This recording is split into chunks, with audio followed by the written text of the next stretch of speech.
Myself Ismatunisa of 10th standard from Christian High School Girls, and today I am going to say about hijab.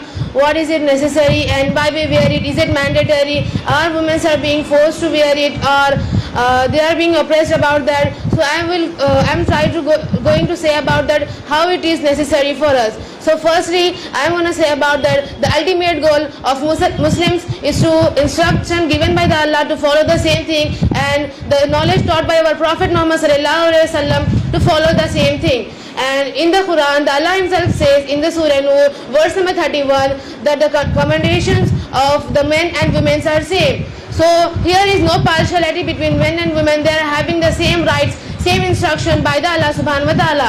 So the secondly thing that many in the world and non-Muslims think that women are being oppressed, they are being forced to wear the hijab.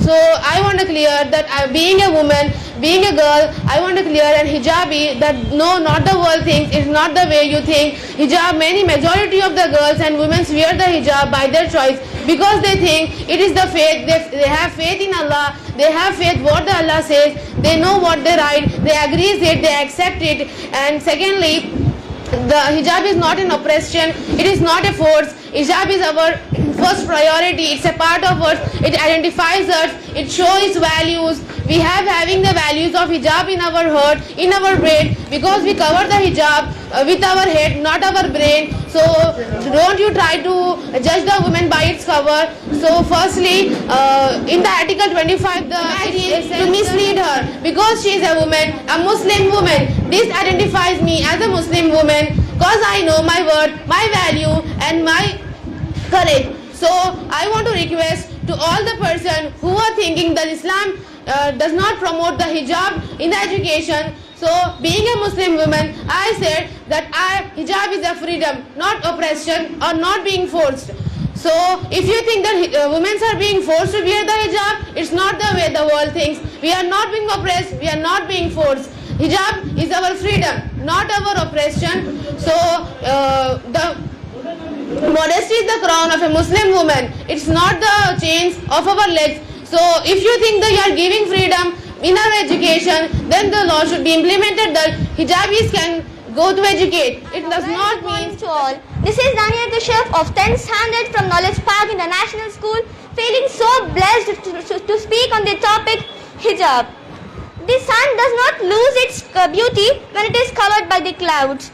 The same way, we also does not lose our beauty when we are wearing hijab. First of all, let's understand what is hijab. Hijab, what does it mean? It literally means that covering the entire body. It's an act of obedience, an act of honor and dignity. What is the purpose of wearing hijab? Why do we wear hijab?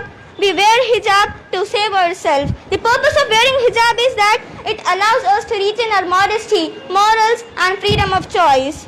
After wearing hijab, we feel safe, we feel confident, we feel completely empowered and strong. Every religion has its own identity and our identity is wearing hijab. Hijabi woman is more confident because she not only feels safe in the society but she also have respect in the society. Above all these reasons, it is Allah's command for us. Allah commands that wear hijab. So we also respond as Samena wa Atana, which means that I hear and I obey. And I completely agree with that, whatever Allah decides for us, and it will be the best for us. Hijab is beautiful, so make it look beautiful. Wear it with love, wear it with pride. Hijab is not a barrier between us and the people, it is the barrier between us and the evil of the people. So dear sisters, once again I repeat, hijab is not only for making us safe, but hijab is Allah's command. So nothing is greater than Allah's command. We feel that we may be not a fairy tale princess, but we are the princess of our Islam. At last, I want to conclude my speech by saying that I don't need a crown to be a queen, but what I all need is my hijab. Thank you. Crescent Junior College for Girls. I am here to speak on hijab. Hijab is our right, our dignity, our identity, our protection. So, the women who wear hijab to save their modesty, to chastity and period and times of Islam. The women who wear hijab is allowed to freedom of choice. Hijab is our strength and our obedience to Allah. I wear hijab for Allah, not for my brothers, not for fathers, and not for any other than Allah. Because I cover myself for Allah and my modesty is for Allah. Modesty is the crown of Muslim. Hijab is our protection. In the Article 25, the name of Article 25 Law 1, it shows that freedom of conscience and free profession. The name it shows free profession, then why the Karnataka government is stopping them from education? The girl Muskan Sharma, salam karti hu Muskan ko, that there were many crowd of that, they were saying Jai Shri Ram, and the girl said Allahu Akbar. The girl bravery, the Karnataka government should see in the brief of that girl that how bravery she has shown. Between the many crowds, they were saying Jai Shri Ram. So I request Karnataka government once again.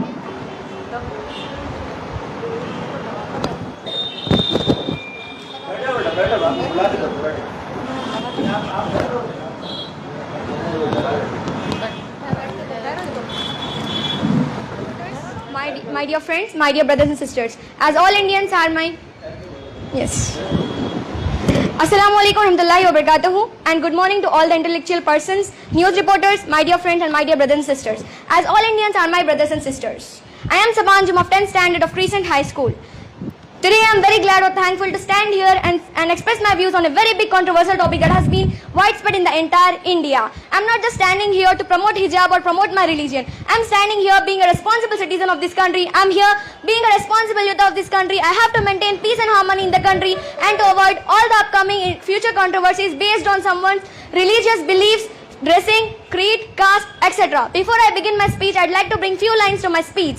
The law must be clear that anti-discrimination laws exist to protect people, not beliefs. I repeat, the laws must be clear that anti-discrimination laws exist